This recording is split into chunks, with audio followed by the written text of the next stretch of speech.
Hey folks, welcome back to the channel. Hey, look what's all buttoned up back here. We got our fuel tank all drained out. We got our new fuel filter in there. And all we need to do is get a battery.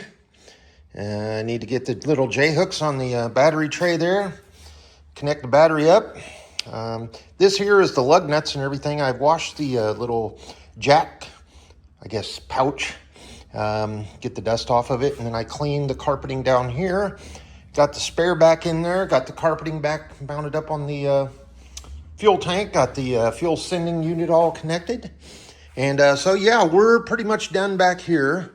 And let's jump back up here into the engine compartment because remember, we're gonna start back there and move our way forward. We've got our ignition switch all connected back up.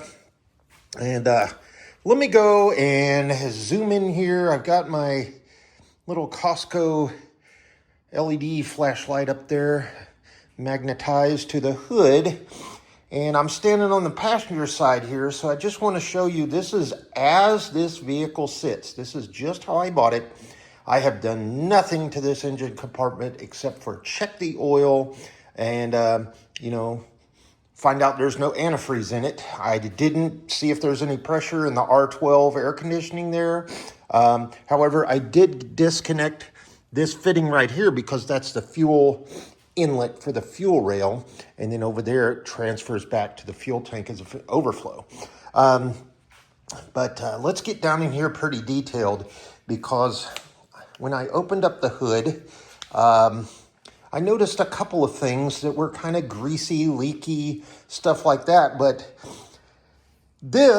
all the other YouTube channels that I've been watching and all the forums that I've been reading about on the Jaguar XJS V12s with the Lucas ignition system, this appears to me like it's got the complete original early version of the ignition system with the Lucas amplifier over there, the distributor here, the distributor down here, and then the coil here, and then the other coil down there, secondary coil. Oh, and check out my little struts, locks. That was cool. All right, let's jump down in here and let me get my flashlight going so I can show you a couple of places where I've got some issues. So it looks like we've got some fresh leaking oil down there. I wouldn't say fresh, but it looks like there's an active leak there. I don't know if that's the oil sending unit or if that's just from this valve cover gasket. But you can see down in there, that's a pretty good wet area. Doesn't look too bad under the coil and the throttle mechanism there. I was looking at the distributor cap and it's got that hole, that vent hole. So I don't know if that's the, what is that? The Magnelli-Morelli, or Magnetti-Morelli distributor cap. If anybody can make a comment on there. I see that it might be the vent hose may be missing, but see that right there? Looks like that's just a vent hole. And I don't know why it would just come vertical. I did notice that the bushings here are pretty much shot. So reading around and watching, those seem to be pretty easy to replace. Hard to get my camera down in there, but you can see how bad that one is. That's really rocking. It's almost metal on metal. You see where that rubber grommet is missing? Right. Right there. See, there should be a grommet going all the way around that throttle rod. So that, when this activates, and you'll see it rock. See that? So that's cracked and missing. So we're gonna have to get a couple of those repairs. Apologize for all the mosquito and spider web cracks. Looks like we're missing potentially a grommet here. This here looks like it should be in that air box. I did pop off, actually, when we get on the other side, I'll open up that air cleaner, air filter housing, and I'll show you the filter element is just, it's the paper but it is hard as a rock and very, very old. But all the, you know, I love how they cut these zip ties. My favorite. Every single one of them. Cut my hand on that one. And but look at all that old wiring and stuff like that. I think we're going to be able to resurrect most of this. There is some kind of greasy, leaky stuff here on these connectors, and I think that's from the rear of the AC pump. And see the cruise control bellows there. I'm learning. I'm watching you guys. I'm reading. Let's see down in here. Do we see anything that stands out? A little bit of rust, just from age. It's nothing leaking or anything like that. Looks real clean here. Nothing leaking on the headers or the exhaust manifold. Those wires there look a little brittle. Those connectors. One of them, the sheath is kind of coming off. And then we've got a lot of, just old viscous fluid coming there. Let's see, shine down in here. See anything? Sorry for being upside down, y'all, but let's see. And then we've got kind of a grease leak here, but it's not up on the top at all. This is actually, this dent here is from this hose riding on the kind of deadening foam thing there. And then it doesn't look like it's all cut up or anything. There is some goo there, and that it would be directly above this AC condenser or compressor right there. But I don't see any, like, anywhere where, you know, a radiator cap is blown off or anything like that. I'll show you on the expansion tank just a minute. This is cracked. So every single car I've bought lately has had a broken washer fill cap. Yeah, looking really good on this side. These hoses on the injector rail, they don't look too bad, but they are cracked. You see those? You can see right here. Let's see if I can't zoom in there. Get the light just there. Yeah, see the outer part of those? That one anyway. This one not too bad. The rest of them are kind of old. So those are probably we're gonna probably have to do that fuel rail kit like I talked about earlier. So I'm not gonna get up underneath there. I've got it back down on the ground. And there's not enough room for me to shine a light up under there without lifting it back up again. Let's jump around to the driver's side. And as you guys are watching this video, if you see anything that stands out, what else I should check, any kind of major issues that you see just right off the bat. I'm just looking for leaks and missing wires or anything that's been spliced together, any issues. Down here is kind of like a air conditioner condenser inlet right here, if you follow this pipe here, and then the brake line coming over. Spider webs all over the place, black widows. Not a lot of, there's a good shot of that oil leak there. Let's see, can you get down in there real good with the camera? Not really. Oh, that's a nice little, see that red line, that red tubing? Such a short line for having four hose clamps right there nearby. I think that's the oil sending unit there. And then look at this little toggle switch here that activates whenever you open the throttle full blast. I don't know if that does something to the timing or anything. Sorry for the snibbles. I just ate some really hot Mexican food. Let's see here. What else we got here? Yeah, just typical, what I would consider age, you know, on the engine. And I didn't get up inside of there or anything like that. This looks like this has got a pretty good leak, if you will.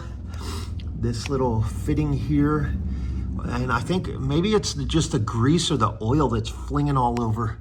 The Jaguar sticker is kind of missing from the valve cover there. Let's see what else we see here. Again, there's no oil.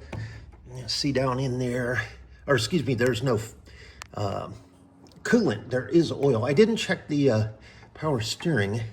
I should do that while you guys are on the video here. It's kind of hard to get my hand down in there. And I'm glad they put that hose clamp there with that screw so you can cut your hand trying to open that. Looks like that belt's been replaced recently, or somewhat recently. There's the electric fan, and it looks like our radiator is all good. Let's see here. I did see on this, so this tank here sits right down here. So look right there. I see some like white crud on it. Let's see if I can't get the, yeah, see that right there? I don't know if that's a leak. Let's see if the light will get it. Yeah, see that? It's almost like battery acid right there where my finger is. That's like some powder or something, like some dried up coolant or something like that. Hopefully that's not a hole in this expansion tank, this coolant reservoir. I don't see anything in here. Looks like all the electronics or electric is here. And our brake fluid looks really good. I showed you that. We'll probably drain that out. And here's that other grommet here. This one I think is worse. Let's see. Watch that little pin. No, actually, I think it's just the passenger side. So this little grommet here is going to need to be replaced. And from my understanding, that's a really easy fix. So we might tackle that first. We'll clean the engine, obviously. We'll get our Dawn dish soap out and do a little scrub with a brush. Nothing corrosive, obviously. This here looks like it's just a little sheath, and then we checked the oil last time. Let's pull it out one more time so you see on this video. Let me show you. See how that dipstick looks burnt? But the oil is absolutely flawless. I don't see any foam or water at the bottom. So I don't think we're dealing with a cracked head or anything. It's just this burnt area here, like the metal has gotten hot. Let me pop the air cleaner open, and I'll show you what I was talking about. Oh man, this old paper, I can barely move it with my finger without, it's not that bad, but man, you can tell it's really, really old. Yeah, that's real old. It's not wet, it's not, doesn't have any water on it or anything like that. So let me lock this up. It's just old, as paper elements get older. Looks like we've got some dirt down here. That's not oil. And let's see, this does have the air injection system. So this line here has the little, if you see my finger right there, is the air injection nozzle that goes straight into the cylinder. See if I can't get over here a little bit shot. Yeah, see that little fitting right there? That's one of them. And then on this side, really hard to see the brittleness of the injector tubes or the rubber there. So we'll be getting into that. Looks like this fuel line is okay though. Here's the return fuel secondary here. Oh, what's this? Oh, that's just old. And then let's see what else we see. Anybody see anything critical standing out to you? Please let me know. Boy, I'll tell you what, they love hose clamps. There's so many lines in here with these hose clamps. The old worm drive flat screwdriver, blade screwdriver hose clamps everywhere, no fittings, you know, that would clip together like on a newer car, if you will. Let's pop this open. We'll check this fluid and I'll show you. I wish I had something white that I could dip down in there, but it looks a lot worse than it is, folks. It's actually really clear, but we will drain that out. I think it's, yeah, DOT4, and from my understanding, what is it? DOT4 and 5 are the ones that absorb moisture, so we'll get that out of here. Let's get the flashlight down in here. Do we see anything? There's the other coil. I don't see any. There's a little bent fin on the radiator there. Oh, that's a bug. But no hit, no wreck. You know, everything's straight. All the body lines. I did find there's a VIN number right here printed. So if you're out there shopping for these cars and you see there's VIN numbers everywhere on this car. You've got little stickers and plates and things everywhere. So you've got one here talking about the overall car, and then you've got one here on the actual body frame. And then I didn't see one on the hood, but in the trunk, there's one over there. See that on the fender, right where my finger is? And then one also on this side, right there, another sticker with the VIN. So everything matches on here. Nothing's been replaced. And go back here and show you the other VIN stickers. Now, if you're shopping around, look for this stuff, right? There's another one there. And for that fender, there's one there for that fender. Let's see, is there one? There's one on the trunk right there. Now, I don't know if the trunk, I think on the other video I talked about, I don't know if this is supposed to have a sound deadening pad or a sheath, if you will. Kind of like the hood has that kind of felt foam stuff. I don't know if that's supposed to be here. In my case, it's missing if it is supposed to have that. But back up here to the engine compartment, we'll finish on this side.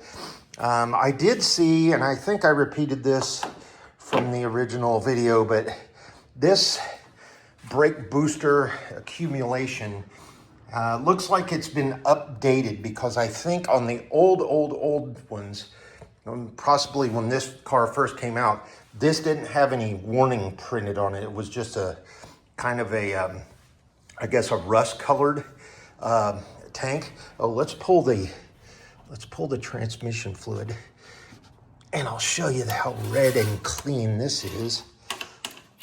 Let's get this out. Let's get it over here so I don't get it. Look at how red and bright and clean that is. So I don't think we're going to have any issues with that. 140,000 miles. I mean, automatic transmission should go for a long time, unless, somebody's really got into it. I haven't confirmed this is a 3 or 4 speed or 5 speed. I don't know. Looks like this brake line is in good shape. That is an old fabric lined brake line. Remember those just blow up? So that's kind of a safety issue. Don't see anything up under here being concerned. It's just right there is what I see as I'm sorry, I can't hold the flashlight in the right area. Let's see that really wet leaking oil. It's not from this vacuum diaphragm here, this kind of gold dome thing. It looks like it's from under here somewhere. Yeah, oh man, my phone won't zoom in. Oh, there's a good shot there. There it is right there. So what do we have? What do we have leaking? Aha, it is that thing, that pipe. Oh, my phone won't zoom in, but it's this. It's underneath this, whatever that is. So I'll go look that up and find out what the nomenclature is for that. Just a lot of old goo down in here. Those spark plug wires are probably as old as the car. The coil here is chrome. I think, from what I understand, there's weights in the bottom of the distributor that we're gonna have to lubricate for the advance mechanism. So maybe what we'll do is the easy stuff first. We will, first off, if you guys see, please shoot me a comment or instant message me. Let me know if you see anything in here standing out that's kind of like, that's not supposed to be there, or you're missing something. By all means, let me know. It looks like it's got the original air horns for the intake for the filter, or for the air cleaner housing. And then, you know, if you see anything missing, or, you know, I see there's a lot of bolt holes here that don't have anything screwed in them, like over here. I haven't seen on any of the other pictures that there's supposed to be something in those. I do notice, you know, again, that vent tube is supposed to go over that way somewhere, I believe. So, plan of attack, I think what we're gonna do is we're gonna do a very light cleaning. We're gonna get some Dawn dish soap and we're gonna get it in a spray bottle, and we're gonna go through here and we're gonna spray all this around, because now I've got all the leaks that I know of on video. And we'll do the top of the engine, get that all cleaned up, and let that Dawn dish soap water mist slurry kind of set and absorb into the oil. And then we'll come out with just a spray garden hose, no power washing or anything. I don't want to hurt this old wire. And then I'll use my favorite WD-40 to displace the water. And then it'll look a lot more clean up in here, and we'll see anything that's really standing out. And then once we do that, I'll go ahead and lift it up, and we'll get up underneath the bottom of the car, and we'll do the same thing down there. We'll shoot another video and then go from there. And then I think as far as mechanically, again, anything else stands out here, we'll go ahead and we will replace the grommets on the throttle linkages here. We will not do any disassembly in here. I don't want to do the magnets or anything, or the weights and the, you know, I don't have a timing link, so I don't want to adjust that distributor and mess with it anyway. I did flush out the lines and everything like that, the fuel lines. We'll go ahead and we'll get some antifreeze in it, or at least some water, just to purge and flush out any crud that may be in there. We'll see if we can't get this thing turned over and started. If all goes according to plan, if it does start and it fires up, and we'll run it for a little bit with that fresh, clean gas that we got in here, we'll get all of that flushed through. We'll find out if we got any issues with the injectors or anything like that. And then at that point, we'll start getting into the Mickey Mouse mechanical stuff, like replace the air cleaner elements, the filters, and then this little grommet on the throttle linkage again. And then hopefully we don't have a seized alternator or water pump or anything like that. I didn't, where's my flashlight? Let me get down in here. It's very hard to get the camera down here, and I do apologize. I'm gonna hold it as best I can to where I see any kind of grease. Let's do this. Let's go down in here like this. I don't see any. I'm sorry you're upside down. Do you see anything that looks like there's a weep hole there for the water pump? Looks like the main crank pulley is kind of rusted down there, that orange. It looks like our idler pulley, our air pump, and all of that stuff is in good shape. So yeah, I don't see anything that just stands out to me as a critical item or a major leak, other than just right back there. And again, I think that's that oil pressure sending unit, which is, you know, if we fire it up and it runs and the oil pressure comes alive and we have a slight leak, then we'll know that's something we'll need to do early on. And then, but if the oil pressure doesn't come alive, then I'm just going to run it until it, you know, fires just a little bit, and then we'll go ahead and shut it down, because I do not want to starve an engine of oil. Let's open the oil fill, and I'll show you in here the timing chain, because I don't know if I did this last time, but that looks like it's in real good shape. Let's get this. What do you think, folks? Does that look good? I can't really get down in there too well. Can I get my flashlight in there? Yeah, looks like it's real clean. And we need to prime that oil pump, obviously, before we fire it off. And we'll do that. Sorry for the longer video here. If there's anything that stands out to you, and I am one of those guys that take thousands of pictures before I disassemble something, because you're gonna get in a point to where you're gonna realize, oh man, how does that go back in? Does that route over or under? You know, and then you'll have a picture to go back and rely on, as long as you don't delete them off your phone. So yeah, just really old. We got a little rusty ground strap here. No, it's still connected. It's not rusted apart or anything. See that? Where does that go? Oh, that goes straight to this. That needs to be cleaned up for sure. We got something wiggly here. Is that supposed to wiggle like that? Let me know. Nothing there. My understanding is you can take this amplifier apart, and there's actually a little kind of half moon shaped thing off a K5 Chevy Blazer, a GM part, which is funny because some of the nuts and the bolts on here are SAE and not metric. Like some of these, right? You got a 1/2 inch, 7/16, and some of them are, you know, in millimeters. So kind of wild. You know, this is in really good shape here. Look, and that's actually aluminum, metal. No more plastic, folks. Still got our stickers. What do we got here? Don't have to, oh, we got an idle speed, non-adjustable something. There's a real good shot of that.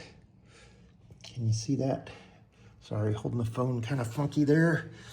Original labels, original label. Let's come over here and show you the original label on this side of the hood. You know, this is just some of the stuff that keeps the originality and the, you know, the history with this. And there's some routing for the air conditioner. Excuse me. There's some more information. There's a kind of routing. There's our VIN number for the hood right there. So there you go. It's on the passenger side. I'm in the US, so passenger side VIN number on the hood is right there. So right there shopping around, look for the VIN numbers, make sure they match on all your parts and stuff, all your body panels and so forth.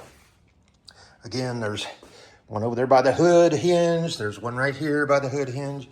I don't know about the bumper and stuff like that. Let's see if there's any, while we're going through this. Yeah, I don't see any labels in here on the door frame anywhere. Maybe there's one on the driver's side. Woo! Habanero. Watch out with those, folks. They're always fun eating them. Tomorrow morning's going to be a party too. Let's see. Ooh, look at this. Original label on the window. I don't see any, no VIN plate anywhere. Oh, we got something here. What's this? Original label there. Talks about when it was made or something. There's something there. Maybe that's a VIN number. Let's check on the other door. I'm sorry, I'm walking around again. Let's check on the back plate of that door on the passenger side. Let's see here. I'll tell you what, though. Oh, that trunk area. Nope, there's the VIN number for the door, right there by the striker, okay? There you go. There's for your door. And I'm not going to go back over there, but I'm sure it's on the driver's side. Just open the door up. There's a VIN plate right there. See it? Right there. So out there shopping in the market. And, you know, obviously look up underneath there, make sure it's got all the emissions stuff that you need. Because nowadays the climate people are up in arms about that. And I'm sure in the future laws will change and we'll be right back to where we were. I would not wish. Okay, there's two things in the past 6 months that I've worked on that have been the most difficult thing I've ever done mechanical-wise. Number one is the serpentine belt on a 3.6 Cadillac, that Cadillac that we worked on, right? Our SRX. That serpentine belt, you have to remove the engine mount and a couple of bolts and some brackets just to route that damn thing. Okay, pain in the yaher, not an easy maintenance item. And the other thing is, working on this fuel filter back here, it's behind the tire. You know, go back and watch my other videos previous to this one. But that fuel filter, the way it's routed in here is funky because it connects down to the fuel pump. And of course, if you disconnect one of those lines, then you've got a complete siphon of your fuel tank up here and your surge tank that sits right behind that panel there, just filling up your trunk. Not cool. The other thing, the fuel pump actually resides right there, right behind that plate. And then you've got a lot of electronics up there behind that black panel right there. So that's all well and good. The problem of it is you just cannot lean over this thing enough to take the burden off of your knees and your back and your hands. You've got one hand down here like a monkey, and you've got your dominant hand trying to, you know, do your screwdriver or what have you. And then you have a potential for a leak in fuel and stuff like that. So the option is to put kind of a blanket here and lean on this side, which I found was easy on the fuel pump side, as well as spraying out the fuel tank. And then when you do anything on this side, come over this way, do the same thing, cover up your paint, be careful, watch your head on the open trunk, and lean down over on this side, because that is a good 3.5 feet from that US required 5-mile-an-hour bumper here, leaning in there under the hood, trying to play around down in there. So, I don't know, maybe get you a toddler stool or something here and lean on it. Put your chest on. I don't know. I couldn't make it any more comfortable than what a pain. And then you have to stand back up. And if you've worked on one of these, you probably figured that out by now. Let's see. Was there a VIN number on the trunk? Yes, right there. So there's a sticker right there on that little cross frame there. And then again, there it is there, and there it is there. So all around the car, you're seeing all the VIN labels. We were going to have to figure out what to do with that third brake light, and then the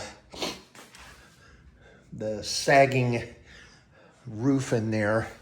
We'll see if we can't go to an upholstery shop or something. Maybe the guy that I bought this from that owns the shop, I'll take this back over once it's all said and done. Being positive here, I hope this thing fires up and starts for us. So we'll get that on video, and hopefully the 146,000 miles on a starter and an alternator and a water pump.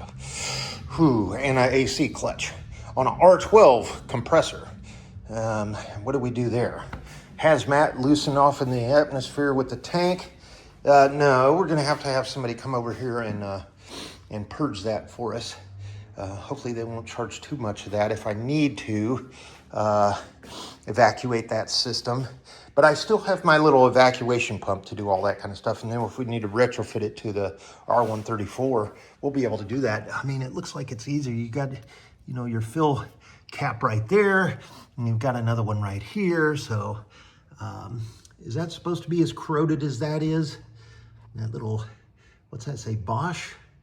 Yeah, I don't know what that is, that relay there. Oh, we got a pinched off connector missing a wire. What is that red thing? All right, that's right up there. So if anybody knows what that is, looks like we're missing something behind that little, what is that red thing? I don't know, some tape. I don't see any missing wires over here. I did see there's something, let me turn the phone around. The way these relays sit, it looks like there's a clip here for a relay. And then I see this one brown wire that comes out of that wire loom right there with a few, just a regular old round cylindrical tube in it. And then we've got another relay here, and then the starter relay here. My understanding, the guy that I bought it from, he said there was something that popped over here. And I don't know what that means, whether one of our relays went out. Of course, they were trying to hotwire this car, so what do, right? So, am I upside down? I'm sorry. You know, this, I looked on eBay and I looked around for some parts suppliers, and just this one relay is like $40, which brings me to another point. Be very careful when you're working on these old cars, especially these imports, man. I'll tell you what, the more rare they are, the harder they are to find the parts, man. Even the fuel filter, they had to cross-reference like 5 or 6 times. And I eventually just went with the old AutoZone Duralast model and not the Bosch, but that number the original Bosch that was in there cross-referenced over. I'm going to run that Duralast through it, and then we'll come back and get a real good Bosch fuel filter later on. I don't know what kind of oil filter is on there. Obviously, that's up underneath the car, so we'll do that whenever we get up underneath there. I didn't see any major leaks. I just saw a lot of road grime under there. So let's wrap this video up. Thanks so much for watching and sitting through this. But like I said, if you see anything in here that just kind of stands out, like, you know, throttle linking bushings, yeah, okay, I got that. The wiring looks to be complete with the exception of over there and maybe something over here. A couple of grommets missing in there. And then I see our fuel lines are going to need to be replaced. I see this brake line here is probably going to need to be replaced just for a safety aspect for that. But all our wiring is in, I mean, it's in okay shape. I mean, I wouldn't want to wiggle it around too much and break the sheath. Look at that. I saw a guy that polished that up like, almost like looked like a platinum color. It was kind of neat on one of the forums. I think Jaguars, I think I was reading. Yeah, so let's wrap this video up, and thanks so much. Shoot me a comment, give me a thumbs up by all means, and if you want to subscribe, here's another pristine, in my opinion, Jaguar XJS V12, 1989, all original, Lucas ignition system, and we've wrapped up our everything back in the rear. We've got our ignition. We're working up towards the front of the car. We'll get this cleaned up and then we'll jack it up. We'll clean up the bottom. We'll do another video on that. And then maybe if I have a chance, I'll go down to the shop down the street and see if I can't shoot a video, get it up on the lift. It's about a quarter mile from me, so no harm, no foul. Just taking it through the neighborhood if it'll drive, and see if I can't get it up on the lift and slip in some money and shoot a video from up underneath there for the bottom. And then he's a full-on mechanic, ASC certified, so he'll be able to hopefully help me out and see if there's anything else in his opinion that stands out to him. So, all right, folks, thanks so much, and thumbs up, subscribe, and thanks so much to the other channels out there that are working on these. I've subscribed to you, and I'm getting a lot of information. Thanks so much for what you're doing out there. Living with the classic, I think it is. Watch JR Go, Auto Auction Rebuilds, Randy, I watch you every single day. Monkey Rich Mike, I watch you every single day just about. And I really appreciate what you're doing out there. I mean, this is a lost art. Nobody wants to work on anything anymore. And let's help preserve it. And kids, by all means, get your hands dirty. Get out there in the garage and start doing stuff. And even if it's a little lawnmower engine or an electric motor or something like that, learn. You know, it's going to come so much more useful in the future. I guarantee it. Take care, folks. Bye.